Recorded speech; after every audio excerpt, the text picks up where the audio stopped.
Douglas Allen Bickford. It is the 29th of July 2022 at 8:30 a.m. here in Klamath Falls, Oregon, which is my hometown. Broadcasting live out of my 105-year-old house here. I am a self-taught psychiatrist, therapist, and counselor. I have thousands of hours of studying how the brain works. It's also called the science of the mind. I am on Facebook and YouTube for absolutely one reason. That is to help you attain a healthy mind and maintain it. And how to do that is you attain and maintain self-esteem. It comes out of this book right here, The Portable Therapist, written by Dr. Susanna McMahon. She has a doctorate in psychology, so makes her a psychiatrist. She also has a master's in philosophy. She is 73, lives in Madrid, Texas with her husband. She wrote this book in the 90s. It was published in 1992. It's in question form. I call them lessons, but every lesson in it talks about how we've been trained and taught not to have self-esteem, not to have a healthy mind. As a psychiatrist, she knows, and now I know too, because I'm a self-trained, self-taught psychiatrist, just like self-taught musicians, right? I don't have the degree, but I have thousands of hours of studying how the brain functions, just like she's got into it. But she's got the degree, so she did all the other stuff to get the degree, which is the English and mathematics and all that stuff, right? Anyway, so I have studied just the science of the mind. Okay, so that's why I am a self-taught psychiatrist, therapist, and counselor. Okay. Anyway, so to attain a healthy mind, you have to have self-esteem.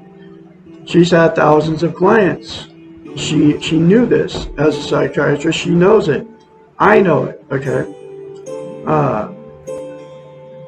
They would hire her as a psychiatrist and pay her huge money to fix their unhealthy minds or help them fix their unhealthy minds, right? And because that's what psychiatrists do. That's why they study the science of the mind and know how the brain functions. So, in order to get a healthy mind, you have to attain and maintain self-esteem. So she had to come up with a concept to get her clients to give themselves self-esteem. And here's that very simple concept. It's what I'm teaching now. You look at yourself in the mirror and say 4 things. It's called mirror therapy. Say, I love you. I love my inner child. I'm worthy to be loved. I'm worthy to love. I am full of goodness. Those 4 things to yourself in the mirror daily without fail will give you self-esteem instantaneously. It works. But to maintain that self-esteem, you have to practice it. It's like lifting weights. If you lift weights for a while and you stop, you have to start over from scratch. Self-esteem, to maintain it, is exactly the same thing. Okay? What self-esteem is, it's how you feel about yourself inside. It's also known as self-confidence, self-worth, self-love.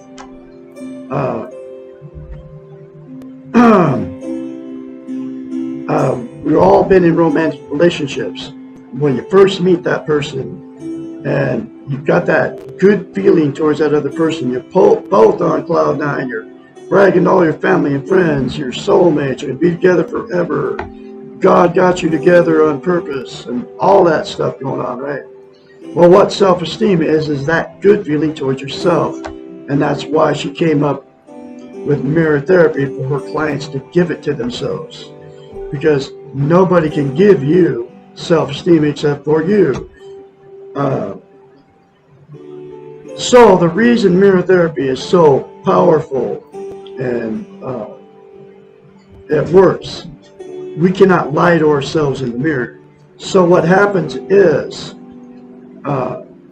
it's a psychological event that happens in your brain You can't look dead straight in your eyes in the mirror and tell yourself something that you don't believe about yourself. So that's why you can very easily get in front of the mirror and criticize yourself, whether you think it or say it. And excuse me. And you can't say good things to yourself in the mirror because you get, excuse me again. You can't lie to yourself in the mirror. And you don't feel like that about yourself. You feel bad about yourself because of all our training. It comes from the television and now it's the social media. Back then it was the television and the radios and the churches. But now you can include this social media. It's 1,000 times worse. So you can't say good things about yourself in the mirror because you don't believe it. But like I just said, you can very easily say bad things about yourself because that's the way you believe about yourself. But it can all change for you. So the very first time that you do it, folks, you'll have to force yourself to do it. Say it to yourself in the mirror. The more you say it, the more you feel it, and the more you believe it. It'll feel very strange and awkward. In fact, it feels very strange and awkward for me to tell you this because nobody's ever taught you how to get self-esteem. That's why I'm here. The reason it is vital as a human being, it's the absolute most important thing you can have as a human being. And you gotta wonder why nobody's teaching it. Okay, how to get it.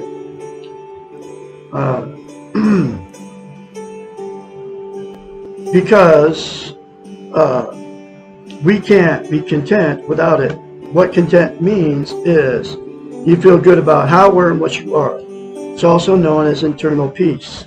There are 11 things that people are using to try to be content. They are all the social media, including Facebook, YouTube, TikTok, Instagram, drugs, all of them, alcohol, sex, gambling, food, television, religion, another person, material possessions, or money. What those are known as, they're all externals, they're outside of yourself. They will make you feel good temporarily, feel good, content, but it never lasts, okay? Just think about the pot high or the alcohol buzz. It always goes away, then you have to do more, okay, to get the same good feeling. All the other 9 things are exactly the same thing. It's always a temporary fix. The absolute only thing that will make you permanently content and make you feel good permanently is to attain and maintain self-esteem. And it is the 4 things to yourself in the mirror daily for the rest of your life. It'll take you less than 10 seconds. I love Douglas Allen Bickford. I love my inner child.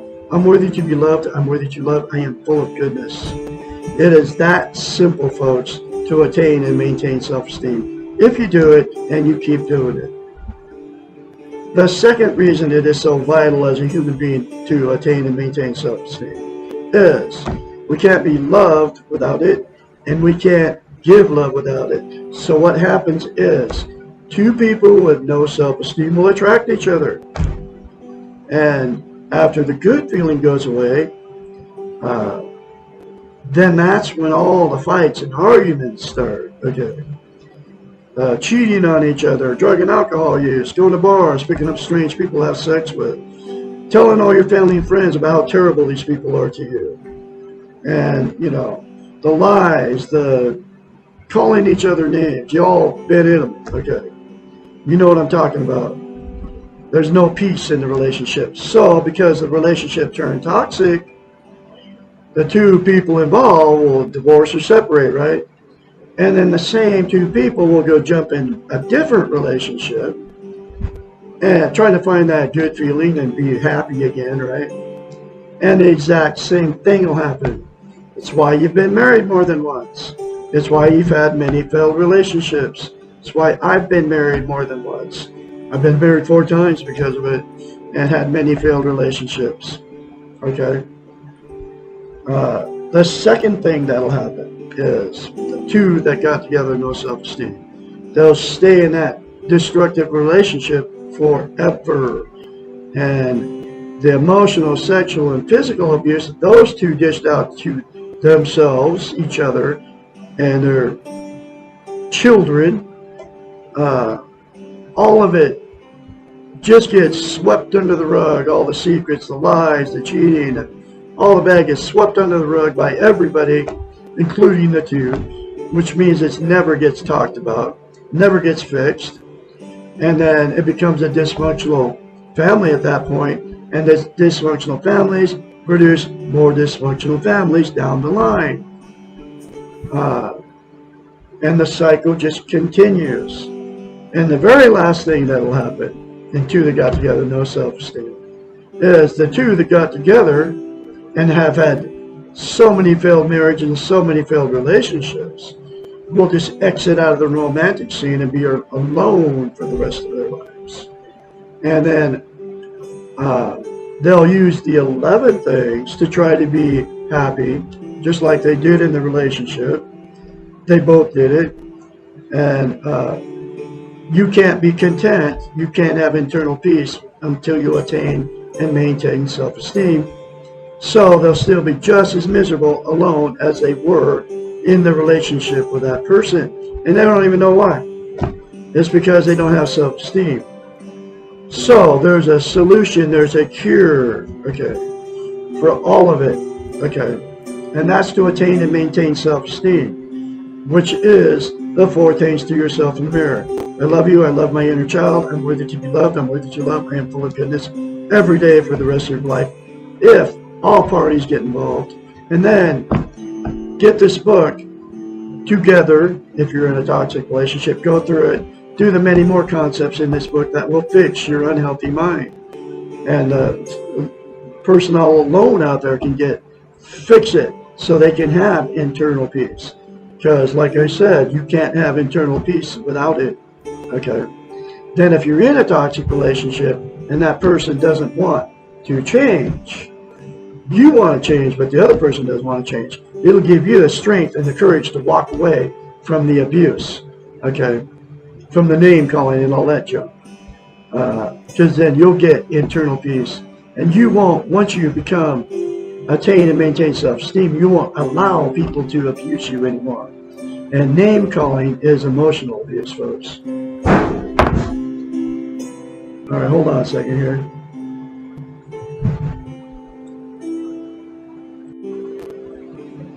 So that's all the stuff that'll happen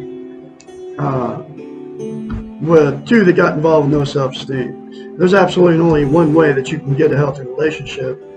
That's to attain and maintain self-esteem before you ever get in one. So, I am going through this book one lesson at a time, and here's that next lesson.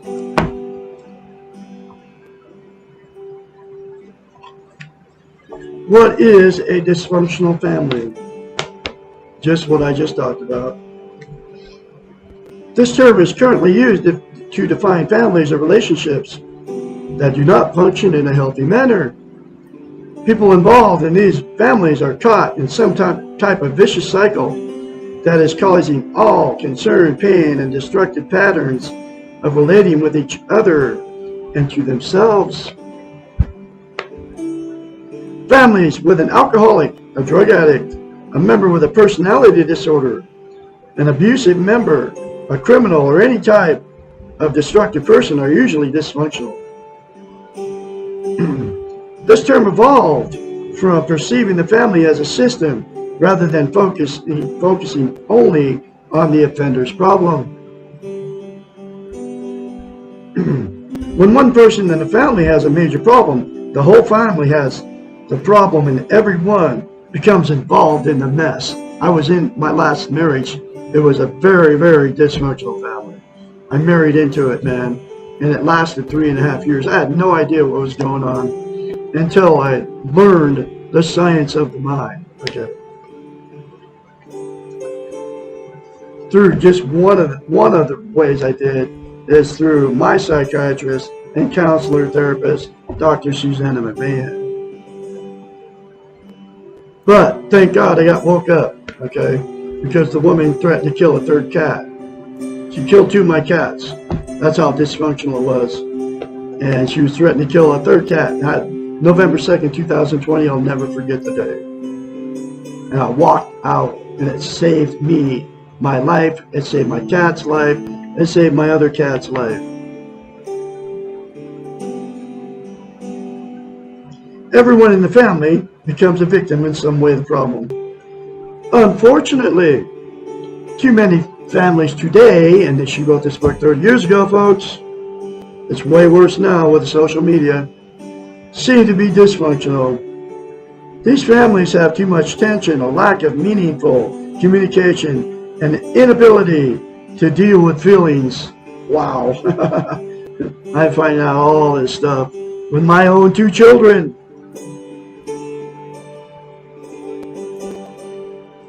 A lack of support for each other, unnecessary and destructive criticism, a discouraging atmosphere, and the inability for each member to develop and grow in a positive way. The home feels more like a war zone than a safe, secure place. A sure sign that we live in a dysfunctional family is when we hate or are afraid to go home. Frequently, we find splitting among the family members, tenuous alliances, many secrets, and a great deal of backstabbing. This 4th marriage, the woman I married, man, before I even married her, she was, for a solid week, she was talking about how terrible her family was to her. And then it was the family that destroyed us in the end, okay? Her family. Each member of the family learns unhealthy defenses in order to survive. And the children of these families take their faulty training with them into their relationships. Oh, wow. Just what I just told you about. Because of no self-esteem.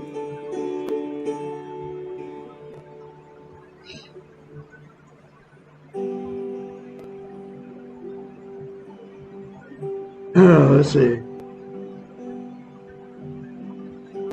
In this way, several dysfunctional families will evolve out of one dysfunctional family, just like I told you, of origin. And then the cycle continues. Dysfunctional families produce dysfunctional people who then go on to create dysfunctional families. Wow. There's billions of people in this right now.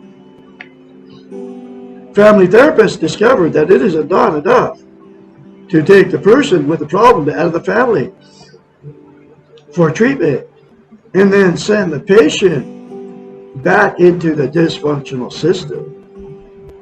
In order to have positive change, the emphasis must shift to the family unit and away from the designated problem person. At times, even concerned parties outside the immediate family, close friends, other relatives, helpers who have become involved in the mess must also be involved in the treatment intervention in order for change to occur. Frequently, a crisis is needed in the family in order to get everyone involved in treatment. The paradox of crisis is that it can often be the most positive event for a dysfunctional family if the crisis precipitates the change process. 2018, after I'd been in the marriage for a little over a year, my wife's, this is my 4th marriage, my wife's father died like a heart attack. And all that did was split the family up even more, okay? Then they started talking trash, yelling and screaming at each other, fighting over his stuff and all that stuff. Even though he died, okay? So it didn't change one thing.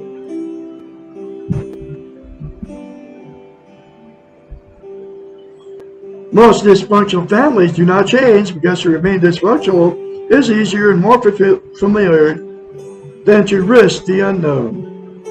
The familiarity of the problem and the family's responses to it create a crazy kind of security for the family members.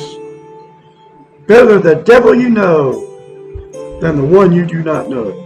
It seems to be easier to remain static and stuck than to learn and develop new patterns. This is a terrible illusion because dysfunctional relationships require much more energy to maintain than healthy ones, and the effort involved in this maintenance does not produce positive rewards for anyone involved. If the family refuses to change its destructive system, then the family member who wants to change must choose to do so on his or her own, regardless of the family's reaction. This can be a very difficult choice, sometimes, most of the time, leading to the separation from the sick system. However, we are responsible for ourselves first. This is exactly what happened to me. I have separated myself from my own children that are dysfunctional. I have changed. I have got healthy-minded because of my psychiatrist, Dr. Susanna McMahon. I have pleaded with my daughter just recently to try to change, and it destroyed. The more I change, the more it destroys our relationship between me and her. And I can't be around discouraging other people anymore. I refuse to. My whole family is dysfunctional. My brothers, my sisters, my mother and father they're both dead now. But I have changed. I'm probably the absolute only one in the family that's changed and removed myself from discouraging others. You have to do it, folks. And I can help you because I am now self-taught psychiatrist, counselor, and therapist. Call me 458-232-5238 to set up your 1 hour therapy sessions 4 times a month. I can help you. I specialize in emotional, sexual, and physical abuse because I am a victim, and that's what got me to change myself and get a healthy mind. And now I'm on Facebook and YouTube. I can teach you and to get the same thing I got. So you can get out of a dysfunctional relationship. You can get out of which is a toxic relationship. You can get out of a dysfunctional family. Anyway, I will talk to you tomorrow. Next lesson will be, why am I still afraid of my mother or my father? Lesson 71. You all have a great Friday out there. I'll be talking to you tomorrow.